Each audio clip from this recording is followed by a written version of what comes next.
Hey everybody, this is the Sliders Review, and I'm here today to talk to you about how I wish Hollywood would stop this infuriating trope. And that trope is you have one hero, one villain, and they decide to make them brothers. I am so sick and tired of hearing that, and seeing that it just drives me nuts. And, I'm not quite sure who started that first, but it's pretty much revolves around superhero culture. You know, it's like you have these extremely famous superheroes and they have their arch rival, you know what I'm saying? And for decades they just been fighting either in the comics or in cartoons or whatever. But then in one new adaptation on screen, they're all like, hey, wouldn't it be more interesting or more fascinating or whatever if these two like, you know, well-known heroes and supervillains that have been fighting each other for decades and stuff, what if they were to be real life brothers, or in the spiritual sense or metaphorical sense, and they'll have to fight each other, and then the hero has to contemplate, hey, do I kill my brother or not? I get the concept, you know what I'm saying? It's a fascinating concept, but this is not wrestling.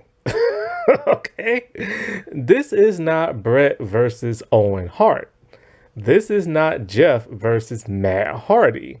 This is not The Undertaker versus Kane. You know what I'm saying? It's more fun when it's in wrestling, especially when they're real life brothers and stuff. Because, it's just, like I said before, it's interesting. It's fascinating. Oh, two brothers duking it out and stuff like that. And that's something that happens a lot in wrestling, mostly because they're actually real life brothers, or they've been portraying brothers, actual real brothers, kayfabe brothers and stuff. See, when they're real life brothers, then that piques your interest, because for a fact they've been playing that character for a very long time, or their real life and stuff. But it's just odd when all of a sudden you have these characters that's never been related, and then all of a sudden it's revealed, hey, they're brothers. And then they fight each other trying to kill each other. It's just stale by now, and it's old. And I thought it had ended until Transformers 1 came out, when Optimus Prime and that one Decepticon, what's his name, Voltron or something like that? I can't remember. When it's now revealed that they're brothers, or they were so close that they were like brothers. I'm just like, don't do that again, man. Because, the thing about it is say Wolverine and Sabretooth, right? If you've read their comics for decades, you've seen them on screen in cartoons, you've seen them in live action, and they just always fight each other. They hate each other. That's satisfying enough. You always get pumped when you see them fight. You don't need them to be brothers to get even oh my God, the stakes just got real. No, you know what I'm saying? It kind of robs just from their rivalry and stuff. And this isn't the only thing. This has been done a lot. And I mean a lot. So sticking with Wolverine and Sabretooth, because it's this.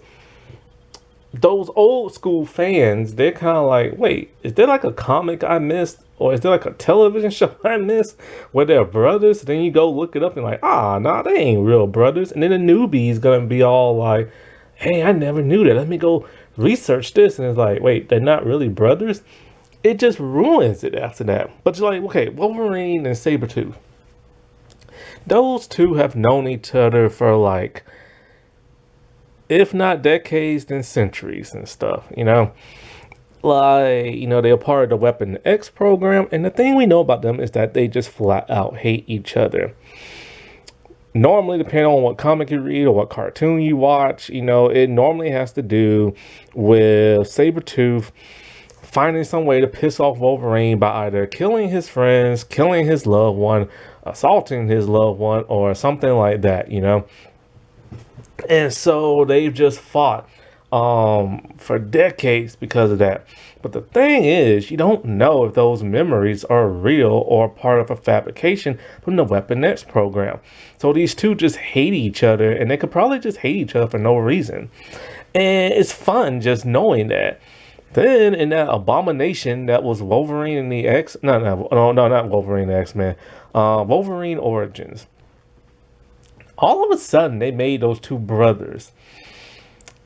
And those two used to hang out all the time, they used to participate in every war together.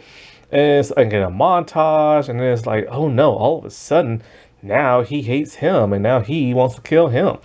And it's just kind of like, I remember seeing that, and I was just kind of like, wait, am I missing something? When have they ever been brothers? I'm like, man, I really should read the comics instead of just watching the cartoons. And then so I looked it up, and I'm just like, they not related. What the what? And I'm just kind of like, I didn't need them to be brothers just to get a strong hatred for each other. I didn't need that. Just set up the hatred, have those two hate each other and try to kill each other, and that's that. It's as simple as it can be. Now, this one confused the crap out of me. The show Krypton. So this show was on Sci-Fi for 2 seasons, and it shows that of I guess Superman's grandfather Seg-El, or was it his great grandfather? I can't remember. But anyway, Seg-El and this one woman with the last name Zod eventually got together and had a child. The Zod that we know from the comics, General Zod and stuff. And so this means that Jor-El and that Zod are now half brothers and stuff. And I'm just kind of okay, we know that Zod and Zor-El don't like each other and everything, and they had a falling out when Krypton was destroyed. And then Zod, wants to he hates Superman because of that and stuff. But you don't have to make them relatives now to where Zod is Superman's uncle, but since Zod and Jor-El are the two main rivalries back on Krypton, it's now they're brothers and everything. I just don't get it. And so yeah, this was that show that had a black Zod in it, and the creator wanted a black Superman, but they said no, DC. And so he exposed them on Twitter, and then they panicked and said, okay, we're gonna create a black Superman movie from an Elseworld story. I don't think that movie is ever gonna see the light of day, especially now that James Gunn has taken over. And we know he has his David Cornsweet movie, but do you really think James Gunn is gonna make an Elseworld movie where there's a black Superman competing with his Superman? And when you look at his Superman movie, the main Superman characters, not the Justice League International, but the main Superman characters are all white. Yeah, I don't see that happening. Todd Phillips, the Joker. So throughout the entire movie, we assume, just like Arthur Fleck, that Thomas Wayne was his father, making Bruce Wayne his brother. And for now, this is the proto Joker type. So it's kind of oh my God, I can't believe they did that. So now when Joker and Batman fight, they're gonna be like, hey man, we're brothers and everything. But then it was revealed that his mom was just as crazy as he is, and lied to him about Thomas being the father and everything. But still, you went through that entire movie assuming that. So the good thing is they're not brothers, but you got that feel pretty much throughout the entire freaking movie. The Spectacular Spider-Man. So in this version, Eddie Brock is a teenager and long-lost friend of Peter Parker's. They used to be best friends. They call each other bros. They call each other brothers. They're that close. Now, of course, Peter Parker, Spider-Man, and this version of Eddie Brock, just like every other one, became Venom. And so now it's like, oh my God, the two like brothers have to now fight each other and everything to like the death and blah blah blah blah blah blah blah. Even though they're not real brothers, it's just like, in the bro like best friend type way. And it's just kind of like, I don't need that. I don't. All I need is for Eddie Brock to be jealous of either Spider-Man or Peter Parker, get attached to the symbiote, realizing that Peter and Spider-Man are one and the same, and hate their guts. That's all you need. You don't need a setup of them being best friends and then them falling apart. Because when they fell apart in the show before the symbiote came, it never really made that much sense. It was just him being jealous of Peter and all this other crap and thinking, everything comes to Peter. And then he's like, oh, he's Spider-Man, so he must be really special now. And it's like, we didn't need that jealousy. They could have been friends, but they didn't have to be like best friends where they're like brothers. Or he could just be a jealous person and then be even more saltier knowing that this person he hates, well, two people he hates are the same person and they keep like screwing him over and stuff. Heck, I think even X-Men 97 did that with Charles and Magneto to where they're like so close, they're like brothers and everything. But those two acted a little bit too close when they was inside like each other's head and everything. But like, like you don't need them to be like that close of brothers. You just need them to hate each other. The hate will still be there, the drama will still be there, the jealousy will still be there, and the annoyance will still be there. He-Man and Skeletor, like who the heck will ever think that those two would be brothers? So in one of the comics and everything, it is now suggested that Skeletor and He-Man are long lost brothers and everything, even though those two are arch nemesis. And I'm just kind of like, why? Like, why they have to be brothers for? Like, that's so unnecessary. And the fact that they're long lost brothers reunited and been hating each other for so many years, but then realize, oh wait, we're brothers, but let's still try to kill each other. Like, I just don't get it. Then there's Anakin and Obi-Wan. Like, we knew that, those two had like a history back in the day when like, the first trilogy came out, but we didn't know what that history was. And so when George Lucas did the prequel, he made sure that Anakin and Obi-Wan were like attached to the hip, where they were constantly hanging out and they constantly called each other brothers. Even though the chemistry was not there between the two actors and stuff. And when time jumped, it's kind of like, nah, you kind of look older, but not really. And so, when those two had their epic battle in that third trilogy movie, I wasn't like jumping up and down in my seat because I'm like, oh no, they're like brothers and they're trying to kill each other. I'm like, no, they got lightsabers in their hands. They know each other. They have a history and they're trying to kill each other. But it was heartbreaking for Obi-Wan, to be like, Anakin, I loved you like a brother or whatever he said. But I just never felt it between the two actors.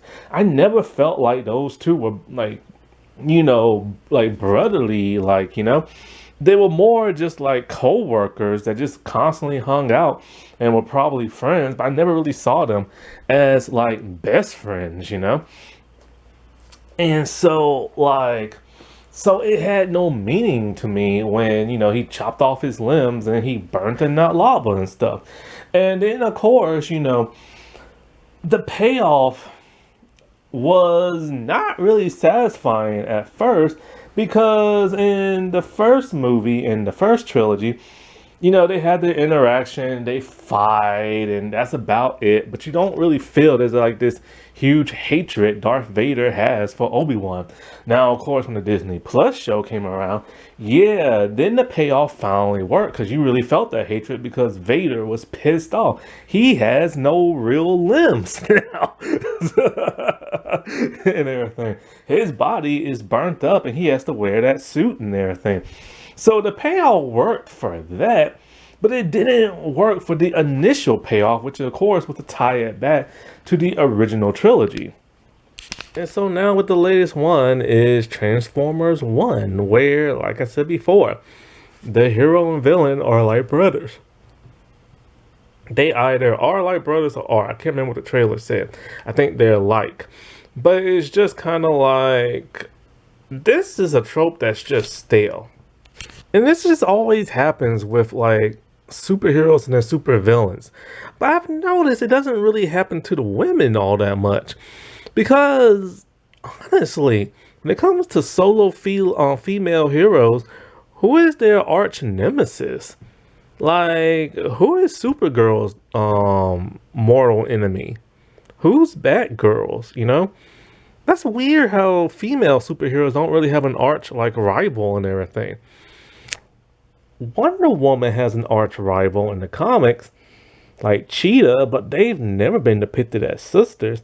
Although that one Wonder Woman from that animated movie, I forget what it was called, like First Blood or something like that, or Blood something, where she was adopted by this family, and the girl who she spent like most of all her life with, you know, turned out to be evil and a supervillain. Is like, oh no, you like my sister, now I'm gonna fight you. That was such a terrible movie. But that's the only time I can ever think of it when, like, for a female and stuff. Because at the end of the day, if it flops or whatever, nobody really thinks about it later on. It doesn't really get incorporated in any other type of media. It doesn't really go back to the comics. Like, they realize it's an experiment that just went wrong. You know what I'm saying? Like, when you do experiment with something and it sticks, then you got decades to like create more like that. But when it flops like Wolverine Origins or Krypton, you know, then it's just all for necessary. I'm okay with them, like, you know, trying to change things up and tell their own story and everything. But when this same trope just is not working, and all it does, it causes confusion or like hatred amongst the fandom, like, just stop it, man. Like, seriously. Because it's just unnecessary. Now, if it were to work, then okay, fine. Keep on doing that. But it doesn't work and everything. You know, because either like the payoff just wasn't satisfying enough. Alrighty, well, I'll talk to y'all later. Bye.